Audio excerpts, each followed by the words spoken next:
Welcome back to 1600. As Americans watch this ridiculous show over AIG on Capitol Hill, keep in mind, where there is adversity, there is opportunity.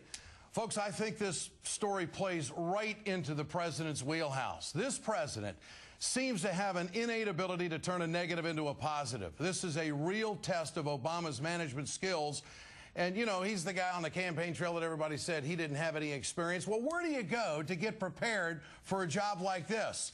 I tell you, I give the president an absolute A for his performance today. And he said it today, the buck stops here on my desk. Now, how refreshing is that?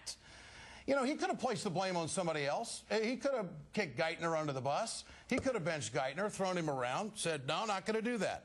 It was a fantastic day for President Obama. So how is it going to play with his supporters? Let's ask longtime supporter and friend, Senator Patrick Leahy, chairman of the Senate Judiciary Committee. Senator, this has gotten to be quite a sideshow for the American people to watch all of this. There was actually an executive that came up on Capitol Hill today that was reluctant to get these bonuses back. What's your take on this? But most of all, is this potentially damaging to the president? Well, I think it's damaging certainly to economy, but not to the president. He's taken responsibility even for things that happened during the last administration before he was president. In a way, it's refreshing to have somebody take a Harry Truman type attitude. The buck stops here. I'll take responsibility for whatever happens. A lot of us, both Republicans and Democrats, were frustrated. The last administration, nobody was to blame for anything. And, Senator, what about these? Go ahead.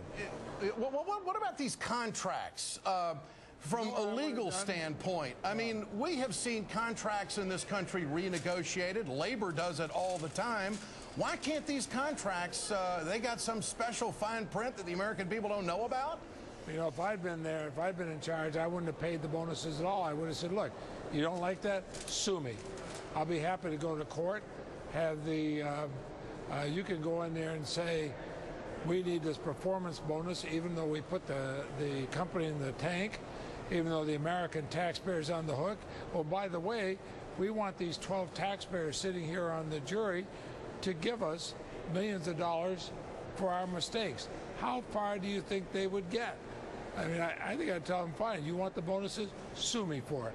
I don't think there's a jury in the, I'd rather be, I'll represent the United States on something like that and do it pro bono. You can win that case. They're not going to get those bonuses.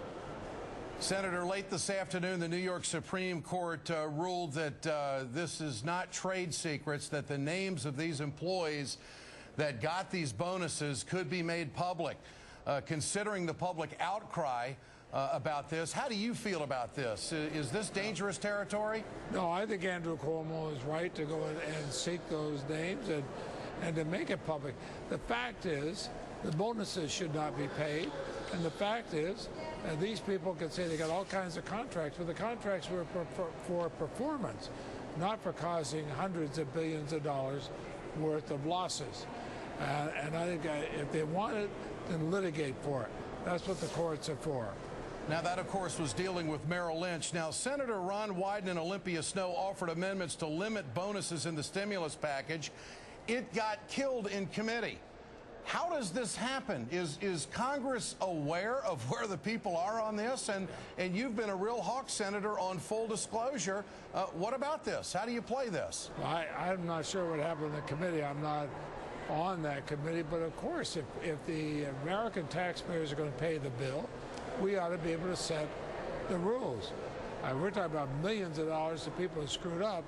We set by law the President of the United States can't be paid over $400,000 a year. That's chump change to these people. If we're going to own it, taxpayers are going to own it, then we ought to be able to set the rules of how much people get paid.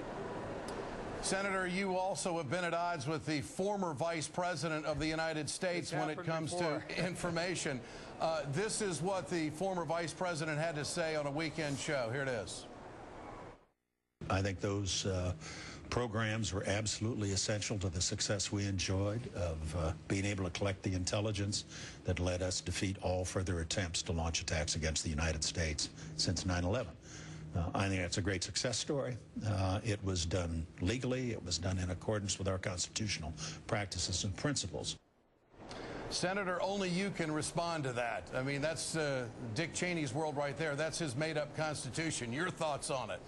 Well, you know, Dick Cheney's out there trying to write the history the way he wants with nobody to speak out against it. If he really thinks that this was following the Constitution, following the law, it really helped us, he ought to support my call for a truth commission where everybody have to come forward and say exactly what happened and exactly what followed from it. I don't think he's going to be willing to do that. The law was broken. The Constitution was undercut. And the great successes they talk are like the great successes of finding weapons of mass destruction in Iraq. After all, it was Dick Cheney who said the war in Iraq would be such a success, it'd be over in a couple of weeks. We've now been there a lot longer than we were in World War II. No, I'm not willing to let Dick Cheney write the history of this country, not with his views. Senator Pat Leahy, always a pleasure. Chairman of the Senate Judiciary Committee. Thank you, Pat. I appreciate it. Good to be with you, Ed. Glad you're here. You bet. Okay, so we get it, folks. Everyone's really upset about AIG. Outrage.